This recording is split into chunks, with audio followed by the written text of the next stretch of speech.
बिस्मिल्लाहिर्रहमानिर्रहीम। Dear students, आज का ये लेक्चर क्लास 9 के लिए है। आज का हमारा मौजू है एनिमल सेल। डियर स्टूडेंट्स, आपके इल्म में है cell is the structural and functional unit of life. कहा जाता है कि सेल बुनियादी तौर पर सेल की एक जिंदगी की इकाई है। परवरदिगार आलम जब इस दुनिया में जिंदगी तख्लीक कर रहा था तो परवरदिगार ने जब सेलुलर ऑर्गेनाइजेशन यानी सेल लेवल की ऑर्गेनाइजेशन जब की तो वहाँ से बाकायदा ज़िंदगी का आगाज़ हुआ। सेल को चूंकि structural and functional unit of life कहा जाता है और सेल को building block of living organisms भी कहा जाता है।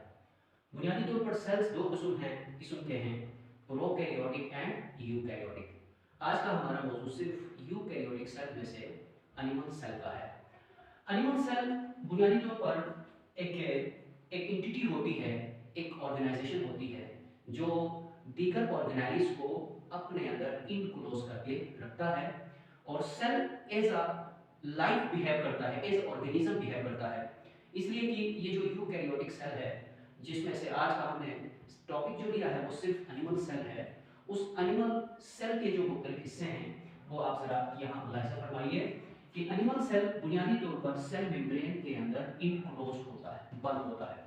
सेल मेम्ब्रेन बुनियादी तौर पर आउटर मोस्ट लेयर है जो सेल के तमाम ऑर्गेनेलिज को, तमाम कंपोनेंट्स को अपने अंदर इनक्लोज करके रखता है, उनको बाउंड करता है, उनको अपने अंदर प्रोटेक्शन दे रहा होता है।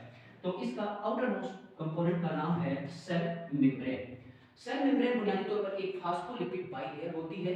इसके ऊपर प्रोटीन चैनल्स होते हैं और उन प्रोटीन चैनल्स की वजह से सेल को हम सेमी परमिएबल मेम्ब्रेन कहते हैं जो सर्टेन कंपोनेंट्स को अंदर आने की इजाज़त देता है और ज़्यादातर चीज़ों को अंदर आने की इजाज़त नहीं देता।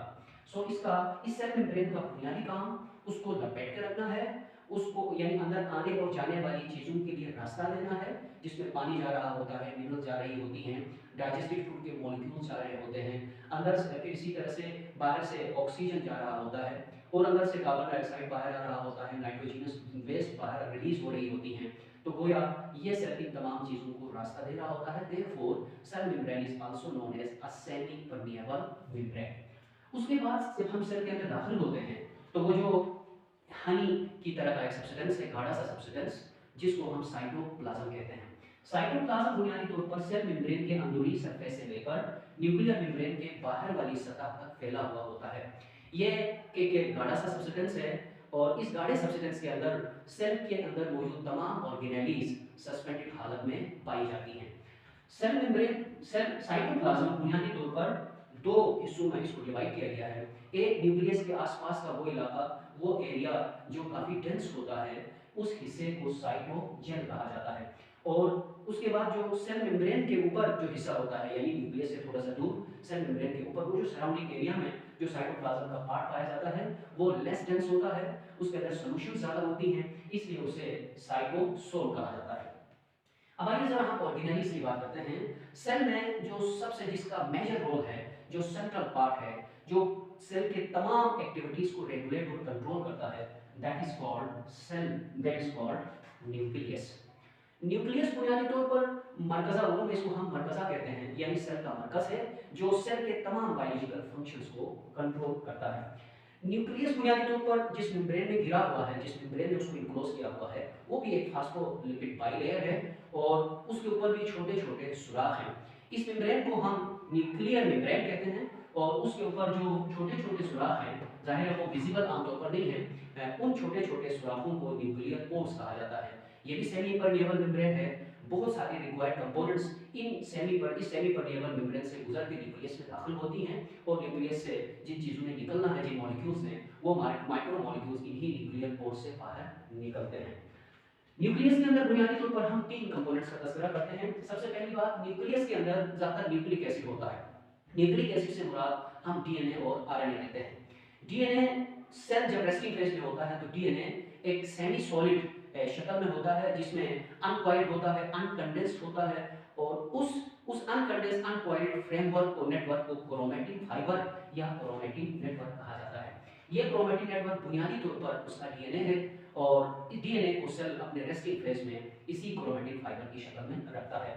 जब सेल साइकिल में दाखिल होता है, यानी जब वो मियोसिस कर रहा होता है सेक्स ऑर्गन्स के अंदर, या माइटोसिस कर रहा होता है बॉडी के अंदर, तो उस वक्त न्यूक्लियस के अंदर मौजूद क्रोमैटिन फाइबर सॉलिडिफाई होकर वो रॉड शेप के क्रोमोसोम्स बनाता है। और chromosomes are genes carrying machines from parents to the offspring, यानी वो पेरेंट्स से ऑफस्प्रिंग में जीन्स को कैरी करते हैं और इनके ऊपर एक आदमी का मुकम्मल ब्लूप्रिंट मौजूद होता है, या एक जानदार का मुकम्मल इंफॉर्मेशन, एक जानवर का के बारे में मुकम्मल इंफॉर्मेशन इस डीएनए के अंदर, क्रोमोसोम्स के अंदर मौजूद डीएनए में पाया जाता है। इसके बाद इस न्यूक्लियस के अंदर जो मटेरियल है, गाढ़ा सा मटेरियल, उसको न्यूक्लियोप्लाज्म कहा जाता है। वो न्यूक्लियोप्लाज्म न्यूक्लियस के अंदर मौजूद तमाम चीजों को गढ़ भी रखता है और उनको सस्पेंड करके रखता है ताकि वो अपना फंक्शन प्रॉपर्ली परफॉर्म कर सके। न्यूक्लियस के अंदर एक और ऑर्गेनेली है जो पैरल शेप का होता है, उसके अंदर alternate light and dark bands होती हैं। That entity is called nucleolus. Nucleolus बुनियादी तौर पर डीएनए, आरएनए और प्रोटीन का बना हुआ होता है और ये अपने अंदर से राइबोसोम्स रिलीज करता है। वो राइबोसोम्स न्यूक्लियस में आते हैं और न्यूक्लियर पोर वो वहां मैच्योर होने के बाद न्यूक्लियर पोर से होते हुए वो राइबोसोम साइटोप्लाज्म में आते हैं। उसके बाद नेक्स्ट ऑर्गेनेली जो सेल के अंदर पाया जाता है that is called endoplasmic reticulum. Endo इसलिए कहा जाता है कि ये सेल के अंदर साइटोप्लाज्म में पाया जाता है, और रेटिकुलम इसलिए कहते हैं कि ये एक नेटवर्क होता है, एक फ्रेमवर्क होता है जो ट्यूब्यूल्स और चैनल्स पर मुश्तमिल है। ये न्यूक्लियर मेम्ब्रेन के बैरूनी सरफेस से लेकर सेल मेम्ब्रेन के अंदरूनी सतह तक फैला हुआ एक जाल है, एक नेटवर्क है जो सेल को मैकेनिकल सपोर्ट भी प्रोवाइड करता है ताकि वो कोलैप्स भी ना हो। और ये एंडोप्लाज्मिक रेटिकुलम के कई फंक्शंस हैं। इसमें शेप के एतबार से हम देखें तो जिन जिन एंडोप्लाज्मिक रेटिकुला के ऊपर राइबोसोम्स हैं, उन राइबोसोम्स की वजह से वो रफ नजर आता है और उन रफ एंडोप्लाज्मिक रफ जो स्ट्रक्चर है उन हिस्सों को हम रफ एंडोप्लाज्मिक रेटिकुलम कहते हैं due to the lodging of ribosomes on their surface. और वो हिस्से जिनके अंदर राइबोसोम्स मौजूद नहीं हैं, जो बिल्कुल स्मूथ नजर आते हैं, उनको हम स्मूथ एंडोप्लाज्मिक रेटिकुलम कहते हैं। एंडोप्लाज्मिक रेटिकुलम के फंक्शंस में से वो मैकेनिकल सपोर्ट प्रोवाइड करता है, वहां पर प्रोटीन्स यानी वो प्रोटीन सिंथेसिस के लिए स्पेस दे रहा होता है। तीसरी बात, इनका काम मटेरियल्स को चैनलाइज करना है, उनको ट्रांसपोर्ट करना है from one part of the cell to the next part. And some of the endoplasmic reticula also detoxify the toxic materials from the cell. यानी सेल में जो जहरीले कंपोनेंट्स होते हैं, ये उन जहरीले कंपोनेंट्स के अंदर से जहर को निकाल के उनको यूजेबल बनाता है ताकि सेल को नुकसान ना हो। अगला इसके बाद हमारे पास है ये जो बॉडी जो नजर आ रही है रॉड शेप स्ट्रक्चर्स, इनको हम गोल्जी बॉडीज कहते हैं। गोल्जी नामी एक साइंटिस्ट ने इनको दरियाफ्त किया था और इनको मिला के जब ये एक दूसरे के ऊपर इस तरह से पाइल अप होकर रहते हैं तो इस पूरे पाइल स्ट्रक्चर को, इस पूरे ढांचे को हम गोल्जी कॉम्प्लेक्स कहते हैं। यानी इसमें जैसे कसीबुल मंजिला इमारत की तरह एक दूसरे के ऊपर होते हैं और इस गोल्जी बॉडीज गोल्जी कॉम्प्लेक्स का बुनियादी काम ये है कि ये सिक्रीशन का काम करता है। यानी ये जो एंडोप्लाज्मिक रेटिकुलम में जो प्रोटीन्स बन रही होती हैं, एंजाइम्स, एसिड्स, दीगर जो हमारे जो रिक्वायर्ड जो लिपिड्स बन रही होती हैं, वो दाखिल होती हैं into the Golgi complex. Golgi complex उनको रिसीव करता है, उनको रीप्रोसेस करता है, उनको पैकेज करता है और फाइनली रिलीज करता है in the form of membrane bound vesicles. ये जो मेम्ब्रेन बाउंड वेसिकल्स हैं वो जरा आप देख लीजिए, उसमें से जो बड़े-बड़े मेम्ब्रेन बाउंड वेसिकल्स जो इन एंडोप्लाज्मिक रेटिकुला से रिलीज होते हैं, दे आर कॉल्ड लाइसोसोम्स। ये लाइसोसोम्स यहां से रिलीज होने के बाद ये पूरे साइटोप्लाज्म में फैल जाते हैं। इनको खुदकुश थैलियां भी कहा जाता है। यानी ये जहां भी कोई फॉरेन पार्टिकल नजर आता है, जहां भी कोई टूटी फूटी हुई चीज नजर आती है, या बाहर से कोई जरासीम दाखिल होता है, या कोई टॉक्सिक सब्सटेंसेस को नजर आता है, तो ये उसे इनगल्फ करके उसको एंडोसाइटोज करके उसको तोड़ देता है, उसको खत्म कर देता है। इसलिए इनको लाइसोसोम्स भी कहा जाता है और खुदकुश थैलियां भी कहा जाता है। बाज़ दफा इनके अंदर डाइजेस्टिव एंजाइम्स होती हैं। वो डाइजेस्टिव एंजाइम जैसे कुछ में प्रोटीन्स होंगी, कुछ में कार्बोहाइड्रेट्स, कुछ में फैट्स को डाइजेस्ट करने वाली वो एंजाइम्स होती हैं। वो एंजाइम किसी फूड पार्टिकल के ऊपर डाल के उसको डाइजेस्ट करने का काम करते हैं। नेक्स्ट है हमारे पास लाइसोसोम्स। लाइसोसोम्स की बात होगी, उसमें से एक और कंपोनेंट जो वहां से रिलीज होता है एंडोप्लाज्मिक रेटिकुलम से, उससे रफ गोल्जी बॉडीज से, गोल्जी बॉडी से रिलीज होने वाले कौन कंपोनेंट दैट इज कॉल्ड परऑक्सीसोम्स। इनके अंदर परऑक्सीडेसेस होती हैं। ये भी एंजाइम्स हैं जो ग्लाइकोलिक एसिड का ऑक्सीडेज रखता है और ये भी मुख्तलिफ साइकिल्स में सेल के अंदर इस्तेमाल होते हैं। अगला है हमारे पास बॉडी ऑर्गेनेली, जिसको हम माइटोकॉन्ड्रिया कहते हैं। ये सब हम ऑर्गेनेलीज पढ़ रहे हैं। ऑर्गेनेली से मुराद वो छोटी सी एंटिटी, वो छोटी सी मशीन, वो छोटा सा कुदरत का कारखाना जो एक मुकम्मल फंक्शन को अंजाम देता हो, उसे ऑर्गेनेली कहा जाता है। क्योंकि हमने शुरू में कहा था सेल एक मुकम्मल लिविंग ऑर्गेनिज्म के तौर पर काम करता है। तो उस लिविंग ऑर्गेनिज्म के अंदर जैसे मुख्तलिफ सिस्टम्स होते हैं, मुख्तलिफ ऑर्गन्स होते हैं, इसी तरह काम करने के लिए इसके पास ऑर्गेनेलिस होती हैं जो एक मुकम्मल फंक्शन को परफॉर्म करे। उस माइक्रोस्कोपिक छोटी छोटी एंटिटी को ऑर्गेनेली कहा जाता है। सो माइटोकॉन्ड्रिया, माइटोकॉन्ड्रिया एक ऐसी छोटी सी ऑर्गेनेली है, इनकी तादाद सेल्स की लोकेशन के एतबार से, सेल के फंक्शन के एतबार से 1 से लेकर 1000 तक हो सकती है सेल के अंदर। और ये बुनियादी तौर पर इनको हम पावर हाउस कहते हैं।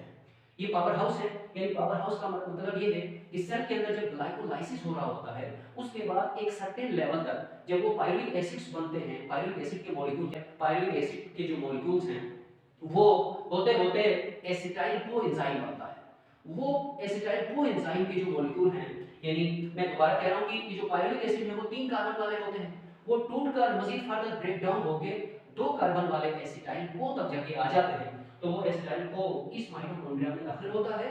इसके अंदर भी एंजाइम्स होती हैं, डीएनए होता है और प्रोटीन्स होती हैं। तो ये अपने उन एंजाइम्स के जरिए उसको फर्दर ब्रेक डाउन करता है और वहां से उस ऑर्गेनिक मॉलिक्यूल को फर्दर तौर पे कार्बन डाइऑक्साइड और वाटर को रिलीज करता है और सेल को एनर्जी दे रहा होता है।